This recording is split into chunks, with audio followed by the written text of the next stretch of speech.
उत्तराखंड में हर साल आपदा से भारी नुकसान होता है और इसे रोकने के लिए लगातार उत्तराखंड सरकार नए नए प्रयास करती है। एक नया प्रयास किया गया है।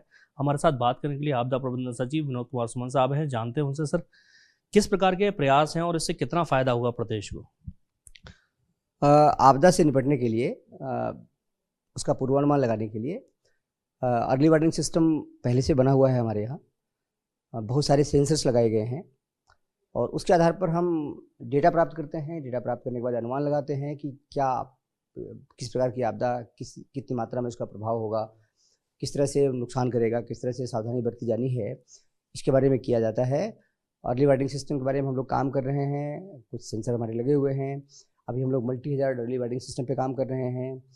जो नदियाँ हैं, बड़े बड़े बैराजेज हैं, वहाँ पे सेंसर लगाए गए हैं हमारे। और जब भी नदी का लेवल ऊपर होता है तो हमें मालूम हो जाता है किस तरह से पानी है।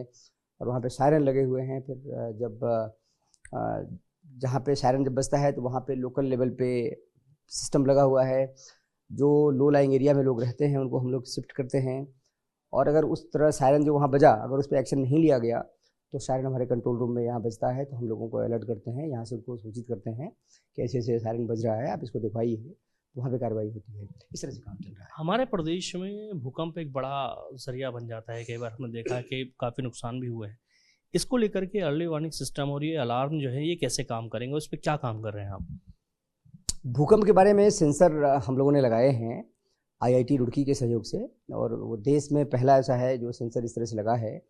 विदेशों में 2-3 कंट्री में है। हम लोग उसमें सेंसर लगाए हैं। और उस सेंसर में क्या होता है कि अगर 5 या उससे अधिक तीव्रता का भूकंप आता है तो फिर वो मोबाइल ऐप है उसका, उस पर अपने आप उसमें अलर्ट आता है हमको। और हमको समय जो है वो मिलता है 3-4 सेकंड से लेकर 18 सेकंड तक का समय मिलता है। वो डिपेंड करता है कि जहाँ पे हम हैं वहाँ से भूकंप का केंद्र कितना दूरी पे है, और उसके अनुसार फिर हमें इतना समय मिल जाता है कि हम बाहर निकाल सकते हैं अपने आप को, और अपने आप को बचा सकते हैं। उस दिशा में सेंसर हमारे लगाए जा चुके हैं, कई साल पहले लग गए हैं। और लगातार सेंसर को भी हम लोग रख रखाव कर रहे हैं। सेंसर की बढ़ाने की संख्या की बात हो रही है कि सेंसर को और बढ़ा लिया जाए। और उसके लिए मोबाइल ऐप हम अब लोगों को मोबाइल पे ऐप डाउनलोड करने के लिए अभियान चला रहे हैं। बहुत जल्दी हमारी हाई लेवल पे बैठक होने वाली है, उसमें हम लोग कार्रवाई करेंगे। केंद्र सरकार ने एक बड़ा बजट दिया है उत्तराखंड को। पहली बार ऐसा हुआ कि इतना बजट आपदा के लिए मिला है। तो प्रदेश में इस बजट के आने के बाद से आपदा के बाद जो दिक्कतें आती हैं उसको कंट्रोल करने में कितना फ़ायदा मिलेगा? देखिए, इसमें कई तरह के काम रखे गए हैं। और निश्चित रूप से जब ये सारे काम हो जाएंगे तो आपदा को से निपटने में बड़ी मदद मिलेगी। आपदा से काफ़ी राहत मिल सकेगी और लोगों को निश्चित रूप से बहुत अधिक लाभ मिलेगा।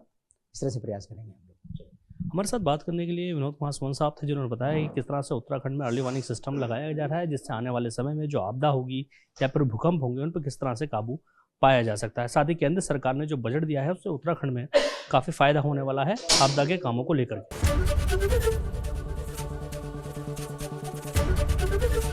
ABP गंगा, खबर आपकी, जुबान आपकी।